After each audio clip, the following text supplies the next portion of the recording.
Welcome back to the channel. Tonight, we aren't just reading a story. We're dissecting a masterpiece of corporate warfare. I have to hand it to the writer, U/OK_employer_3889. Most people, when faced with a cold-blooded firing after 17 years of loyalty, would pack their desk in tears. But the OP? The OP chose violence. The legal kind. They didn't just walk away with a box. They walked away with 3 years of salary and the CEO's head on a silver platter, all thanks to a footnote HR was too lazy to read. This is a masterclass in how to turn obsolete into expensive. This story comes to us from the r/stories community, and you do not want to miss the specific wording of the trap that cost this firm nearly $1 million. Before we dive into the receipts, make sure you hit that like button and subscribe. If you want to learn how to play the game better than the house, you're in the right place. Let's get into it. According to the writer, the meeting lasted exactly 11 minutes. Diane, the head of HR, sat behind her glass desk and told me I was being terminated for attitude issues. No warnings, no performance plans, just a manila folder with 7 documents they wanted me to sign and disappear. The OP writes, I had given 17 years to this company and brought in $9.2 million in new business last year alone. But the new 30-something CEO wanted me gone because at 49, I was obsolete overhead. What they didn't know was that I had been preparing for this day for 11 weeks. 6 months ago, during a routine contract update, I did something they never expected. I took the company's new confidentiality agreement to my lawyer.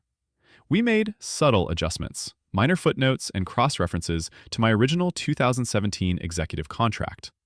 HR filed it without looking. According to the writer, that in the termination meeting, I signed everything. I even shook their hands. I went home, poured a glass of wine, and started roasting a chicken. The call came at dinner. It was Douglas Peaton, the company's general counsel. His voice wasn't just shaking, it was cracking. Isabella, please tell me you haven't signed the confidentiality agreement yet, he whispered. I signed everything, Douglas, I replied. Why? Is there a problem? The silence that followed was physically deafening. He had just realized that by accepting my signature, the company had legally triggered a forgotten separation package from 2017. They didn't just fire me, they accidentally agreed to pay me 3 years of salary, immediate stock vesting, and full bonuses. The final check was for $755,000. But the real victory wasn't just the money. It was the written admission I forced them to sign. An admission that would later help 5 other obsolete veterans sue them for another $1.3 million and cost the CEO his job. The OP says, I've produced a full cinematic breakdown of this contract trap on my channel. If you want to see how to protect yourself with legal mechanics and watch the visual receipts of this corporate backfire, the link is on my Reddit profile. Support the craft at the Storycypher. As we step away from the first OP's victory in my CEO tried to fire me for attitude issues to save on my salary, we're left to wonder about the hidden depths of personal dedication. This leads us to the next OP, who shares a far more intimate and rigorous pursuit of knowledge in the story, I've been tasting my own urine every morning for 4 years.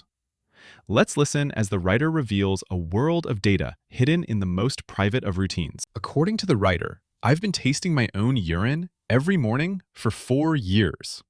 I have a spreadsheet with 1,460 entries rating color, clarity, sweetness, salinity, and mouthfeel. I can now predict illness onset 72 hours before symptoms appear. The OP writes, every morning for the past 4 years, I've tasted my own urine, approximately 5 milliliters, enough for proper palate evaluation.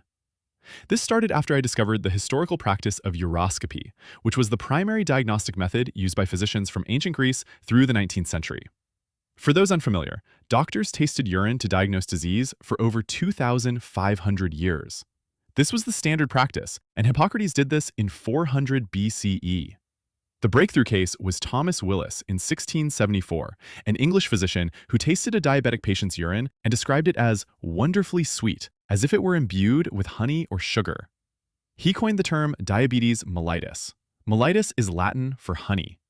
The name of the disease literally comes from a doctor describing how the piss tasted. So I found this fascinating. If trained physicians relied on this method for millennia, perhaps there was diagnostic value worth exploring. So I started collecting data. According to the writer, I've developed what I call the Golden Index, a standardized evaluation framework with 6 primary metrics. Color, 1 to 10 scale, ranging from nearly transparent to dark amber. Clarity, 5 categories: crystal clear, clear, slight haze, cloudy, opaque. Sweetness, 0 to 5 scale, adapted from Willis's diabetes detection methodology. Salinity, 0 to 5 scale, measuring sodium/mineral content. Bitterness, 0 to 5 scale, indicating metabolic waste concentration. Mouthfeel, 6 categories from thin/watery to syrupy, correlating with specific gravity. Secondary metrics include estimated pH, hydration index, flavor profile classification, dietary intake from the previous 24 hours, and illness onset tracking within a 72-hour window. My current dataset contains 1,460 daily entries spanning January 2022 to the present.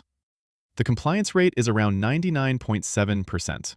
I've missed 5 days total, 2 instances of food poisoning, 1 COVID infection, 1 camping trip without proper collection equipment, and 1 oversight. The results have been significant. At approximately month 8, I identified a predictive pattern. When salinity exceeds 4.0 and a copper/metallic undertone is detected, illness onset occurs within 72 hours. I've now observed this pattern 12 times and 11 predictions were accurate. That's a 91.7% accuracy rate with an average lead time of 68.4 hours before symptom manifestation. Additional correlations I've documented.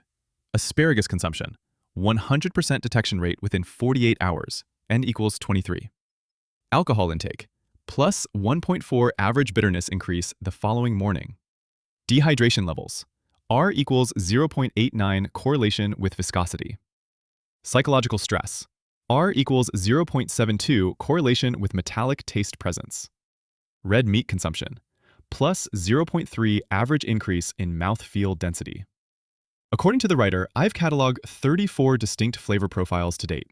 The most frequent is standard with 847 occurrences, while the rarest is complex bouquet, wine adjacent, with only 3 documented instances. I'm investigating the dietary or physiological triggers for that one. I'm still writing a 34-page methodology document. It includes collection protocols, first void, midstream, minimum 50 milliliters, analysis within 30 seconds, controlled room temperature between 68 to 72 degrees Fahrenheit, evaluation criteria, statistical frameworks, and appendices cataloging each flavor profile with tasting notes. Once I'm finished, I can share it if you guys want to be piss drinkers. My wife believes I simply take a long time in the bathroom each morning. She's not aware of the research.